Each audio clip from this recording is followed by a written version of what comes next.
शिवसेना आमदार निलेश राणे आपल्याबरोबर आहेत। निलेश राणेजी, आज अर्थसंकल्प संपूर्ण सादर झाला, परंतु विरोधकांची टीका आहे की जे 1500 रुपये लाडक्या बहिणींचे होते ते 2100 रुपये कुठेच झालेले नाही, कारण की महायुतीच्या जाहीरनाम्यात ते 2100 रुपये देणार असं सांगितलेलं होतं, त्यामुळे आंदोलन वगैरे करतात।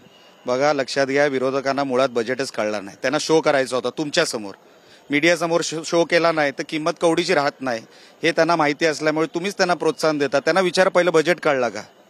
बजेट म्हणजे काय एकदा सांगून टाका ना, बजेट म्हणजे काय। 2100 रुपये आम्ही देणार, आम्ही कटिबद्ध आहोत, आम्ही देणार। अजून ह्या वर्षामध्ये 3 पुरवणी मागण्या येणार, त्याच्यामध्ये आपण मागू शकत नाही का? हा शेवटचा बजेट होता, निवडणुकीनंतर हा पहिला बजेट होता। सगळ्या डिपार्टमेंटला स्पर्श करणं, सगळ्या डिपार्टमेंटला न्याय देणं। महाराष्ट्र हा मोठा राज्य आहे, मोठं राज्य कसं सांभाळायचं असतं हे आता विरोधकांकडून शिकायची गरज अजितदादांना नाहीये किंवा आम्हाला नाहीये। विरोधकांनी चांगले मुद्दे जर उपस्थित केले असते तर समजू शकलो असतो। पूर्ण अर्थसंकल्प ढिम्म बसून ऐकायचं, आता शेवट अर्थसंकल्प चांगला होईल, बाहेर जाऊन सरकारचं नाव होईल म्हणून कुठेतरी घोषणा द्यायच्या, ह्याला अक्कल शून्यपणा म्हणतात। तुम्ही काहीतरी चांगले मुद्दे काढले असते तर आम्ही समजू शकलो असतो। कोण म्हणणार आम्ही देणार नाही? 100% आम्ही देणार आहोत। जे काय मॅनिफेस्टोमध्ये आहे ते 100% सरकार देणार आहे, पण तुम्हाला मुद्देच मिळत नसल्यामुळे तुम्ही आज पायऱ्यांवर बसलेलात। शुभेच्छा, तुम्हाला आयुष्यभर पायऱ्यांवरच बसायचंय। तर शिवसेना ठाकरे गट आता शिबिर भरवतोय वेगवेगळ्या ठिकाणी। काल उद्धव ठाकरेंनी त्या शिबिराला हजेरी लावली। खरं तर त्या शिबिरांमधनं एकनाथ शिंदे जे तुमच्या पक्षाचे आता नेते आहेत त्यांच्यावरती सातत्याने ते टीका टाकतात। बघा, उद्धव ठाकरे हे पूर्ण सरकलेली व्यक्ती आहे।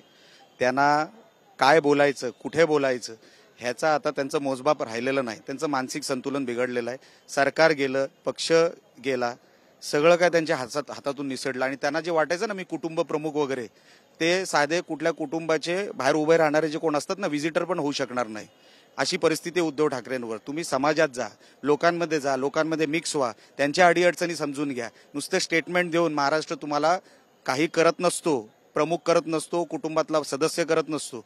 तुम्ही काहीतरी लोकांसाठी करा, लोकांचे जिव्हाळ्याचे प्रश्न मांडा। हे कुठलेही विषय घेऊन उद्धव ठाकरे बोलत असतात, कोण कवडीची किंमत देतो? तू जय श्रीराम म्हणू नका, आता त्याला जय शिवरायने, जय भवानीने उत्तर द्या असं म्हणतात ते। मी तुम्हाला काय म्हणतो, हिंदू धर्माचेच आमचे हे सगळे देव ना, आमचे छत्रपती शिवराय आमचे दैवत, राम आमचा देव, बरोबर आहे ना? तुम्ही सर्वात जास्त हिंदूंचं तुम्ही जय जयकार करा। उलट उद्धव ठाकरे हे हल्ली हिरव्या रंगाकडे जास्त दिसत होते, त्यांच्या तोंडातून हे सगळे शब्द आता हिंदू धर्माचे शोभत नाही।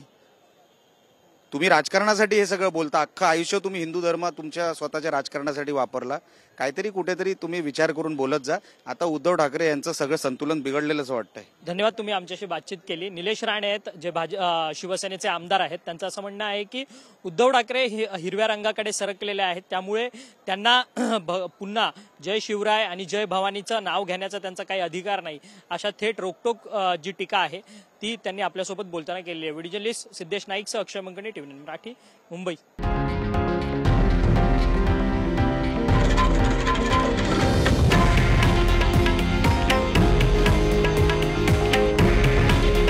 हे आहे देशातील नंबर 1 न्यूज नेटवर्क आणि आपण पाहत आहात TV9 मराठी। काळजी तुमची, हित महाराष्ट्राचं।